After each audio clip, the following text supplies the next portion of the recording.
Machine learning algorithms have been classified in various ways, but they are most commonly categorized on the basis of their purpose. The categories are supervised, unsupervised, and reinforcement. The supervised approach is similar to human learning under the supervision of a teacher. The teacher provides examples to the student, and the student then derives general rules from these specific examples. Similarly, supervised learning is task-driven. It occurs when an algorithm learns from example data and associated target responses in order to predict the correct response when posed with new examples. The target responses may consist of numeric values or string labels such as classes and tags. Machine learning takes data as input. This data is called training data. In supervised learning, the training data includes inputs and labels or targets. Here, the training data is called labeled data. This can be illustrated with the help of an example. Suppose you want a machine to learn the logic where it will calculate the sum of two inputs provided to it. You can provide a training data such as inputs 5 and 6, label or target 11. Drag the input data and then the label into the algorithm box for the machine to deduce the logic. Now,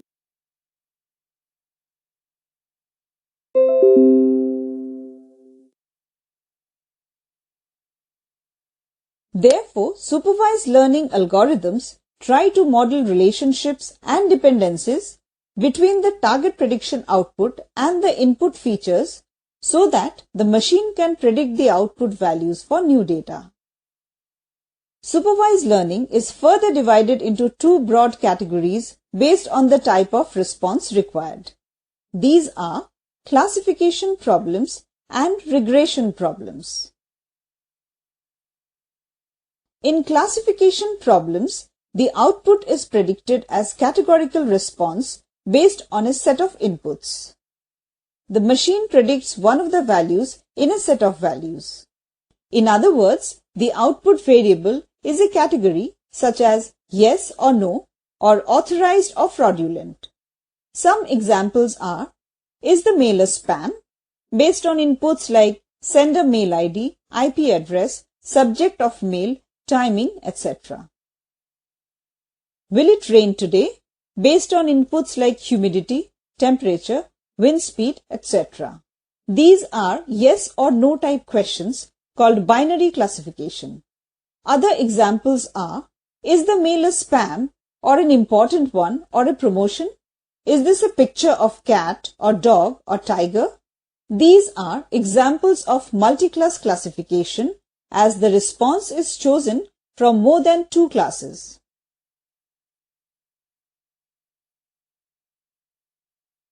In regression problems, the output is predicted as continuous response based on a set of inputs.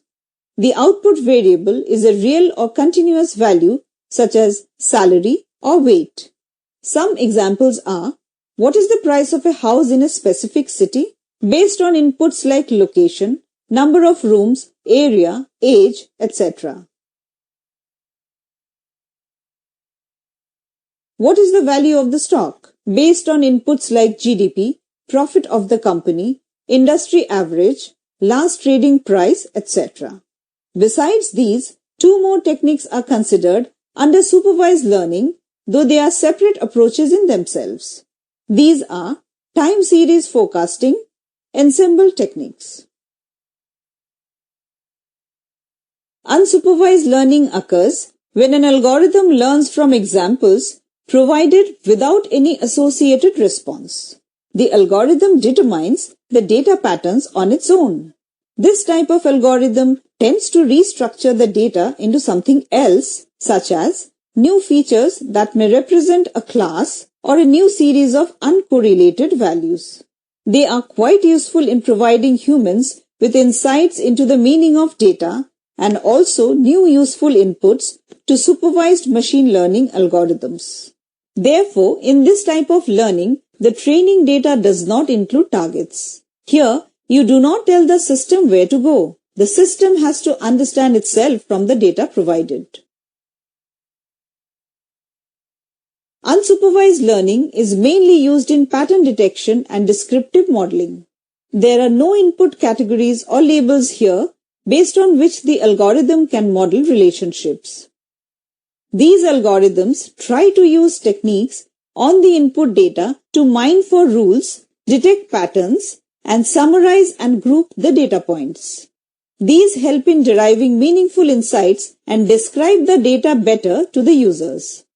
Unsupervised learning can be further classified into clustering, association, and anomaly detection, of which clustering is the most common one. In clustering, similar things are grouped together. This is similar to multi-class classification, except that the labels are not provided here. The system interprets the label from the data itself and clusters the data accordingly. Some examples are: several news articles are clustered into different types of news. A set of tweets are clustered on the basis of the content of tweets. A set of images are clustered on the basis of types of images. Clustering, association, and anomaly detection problems are discussed in detail in subsequent topics. In reinforcement learning, the algorithm is presented with examples without labels, as in unsupervised learning. The algorithm determines the solution on its own. On the basis of this solution, a positive or negative feedback is provided. This helps the algorithm to learn the correct responses. An interesting example of reinforcement learning occurs when computers learn to play video games by themselves. It is just like learning by trial and error method in the living world.